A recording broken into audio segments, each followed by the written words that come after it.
Deux noyades dans un lac en Isère en seulement 24 heures. Des drames qui illustrent le danger des baignades dans des zones non surveillées, voire interdites.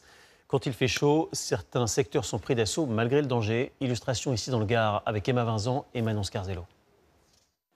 C'est un site magnifique, très fréquenté. Pourtant, la baignade y est interdite.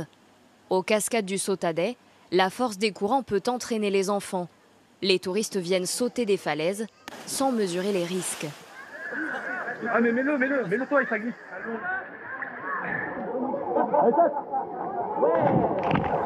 Depuis les années 60, 30 personnes sont décédées ici. L'interdiction n'arrête pas Virgile, qui dit bien connaître les lieux. Là, des fois, ils sautent d'ici. Là, il y a le rocher qui est tombé il y a 5 ans. Je leur dis de suite, arrête de sauter. Parce qu'ils ne le voient pas, mais il y a un rocher qui est au fond qui peut faire mal. Et quand l'eau est plus haute, c'est ici. Donc il faut juste connaître les lieux, savoir où aller. La gendarmerie nous assure que 3 patrouilles ont lieu chaque jour aux cascades. Les baigneurs risquent 35 € d'amende. Pas de quoi dissuader certains touristes, surtout lors des périodes de canicule. C'est très difficile de résister à la tentation de sauter, d'aller se baigner. Il faut se rafraîchir. En contrebas, une plage moins risquée attire les familles. C'est pour ça qu'on est venu là et qu'on ne saute pas sur les rochers parce que c'est très dangereux. Il suffit qu'on glisse, un truc comme ça. Mes enfants voulaient sauter tout à l'heure, j'ai dit non.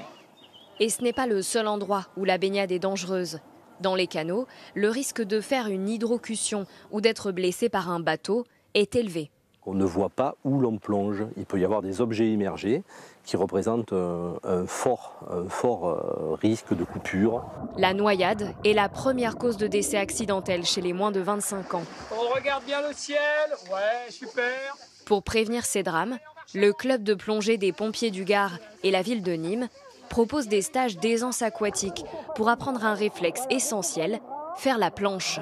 S'il tombe dans l'eau, ça sera sa seule capacité pour réintégrer le bord et se sauver. On doit aller dans une piscine pour apprendre. Après, on saura comment faire si on se noie. En une semaine, les enfants apprennent à économiser leur force dans l'eau, réflexe qui pourra les sauver en cas d'accident. Très souvent, les noyades, elles sont au bord.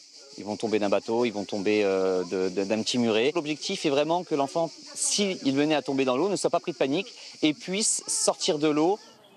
Chaque année en France, 40% des noyades surviennent dans les cours d'eau et les lacs.